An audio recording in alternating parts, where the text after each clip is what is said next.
So today we're going to be talking about the problem with focusing on plot. Now, what so many writers do is they focus on plot points. So if we look at a timeline of our story, we go in order, okay? So this is the beginning, and this is the end. And everything in between is just a point, okay? What we say is, it starts here, and then this happens, and then this happens, and then this happens, and then this happens, and then this happens, and this happens. This is the most boring way to write a story, and this is almost how every single person in the world of writing starts. So what I want to advocate for is scratch that word from your vocabulary completely. Don't talk about plot, because if you're thinking in terms of plot, you're not thinking accurately to what storytelling is. Instead of focusing on plot, why don't we just change the narrative to choice, okay? Life is an amalgamation of choices, okay? Every character makes individual choices, and those choices affect everybody around them, okay? So if character A and character B are in a relationship, right, for example, and character A is really in love with character B, so much it makes character B run away, okay? So character B makes the choice of exiting. So what does this do? Well, the character A has many different options that they can do as choices. Character B made the choice to leave. Now what does character A do? They can pursue further and go harder, or they can go, you know what? I'm gonna go pursue somebody else. Option C, if you can kind of see that down there, okay? Or they can be single, or they can kill their ex, or they can become gay. There's so many different options, okay? Infinite directions of options. And then character B, who ran away, based off the choices of character A, can get into a new relationship with somebody else. Probably not that person, but person D. They can be single. They can focus on family, maybe career, okay? I'm being overly simplistic with this, and here's why, okay? This is all about choice. Now, if I was to write from the idea of plot as the vocabulary, what my focus would be, okay, character B breaks up with character A. Now, character B, that's the plot point. The breakup is plot one. Now, plot two is character A desperately trying to impress character B. Then character B runs away, okay? Now I'm just thinking in terms of this, then this, then this, and it's just boring. It's very, very boring.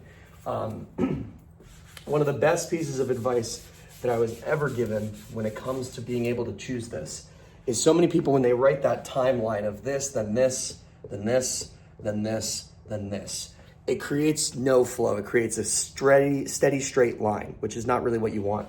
Instead, what you want is the characters start here, but something bad happens. So because that something bad happens, therefore they make a new choice. That new choice leads to a new action, okay? Oh, and then something bad happens again. Therefore they make a new choice. And maybe that new choice is a negative one. Or maybe that new choice instead is a positive one, okay? Do you see how it creates more of a roller coaster of a ride? And really what you want to get down to when it comes to really high quality writing, timeless writing at the end of the day, is inconsistency in the plot. You don't want one fluid line. You want character choices that make and move the plot forward. Let's, again, take plot out of it. The story is built on characters' choices, okay? So me, for example, I go and I choose to work at a certain job. That choice to work at that job makes me money, but maybe that job is not the career I want to, and it takes up all my free time. Okay, so now I'm wasting my time just trying to make money. So now my choices are different, and it interacts and it affects people in different ways. I'm not going to be as happy because I'm pursuing a career that I don't really love, but I'm doing it because I need to make my bills, and I need to pay.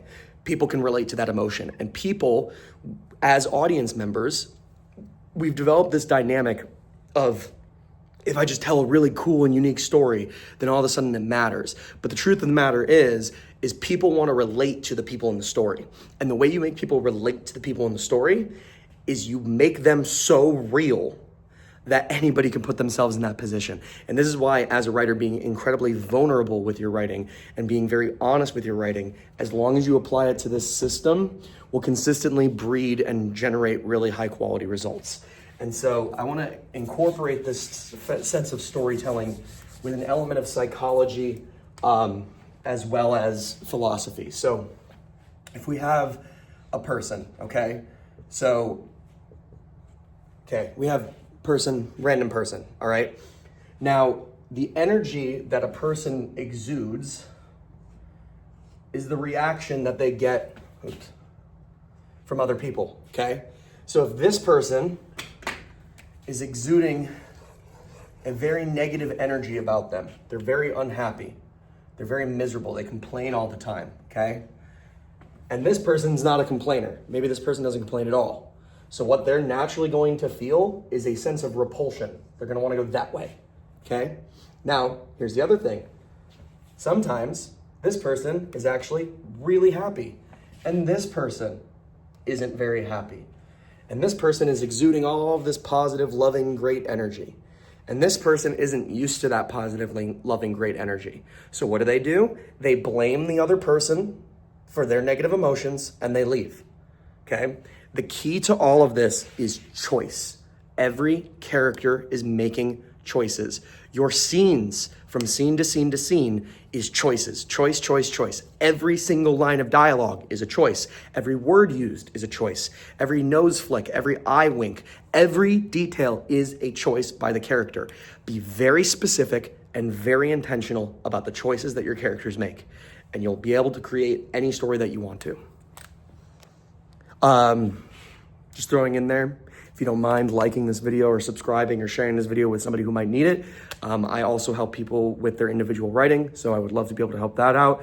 And then beyond that, I make my own books. I have 9 books that are out currently in the system. I would definitely recommend checking them out. You can find them all on Amazon. But yeah, hopefully this helped you guys. Thanks.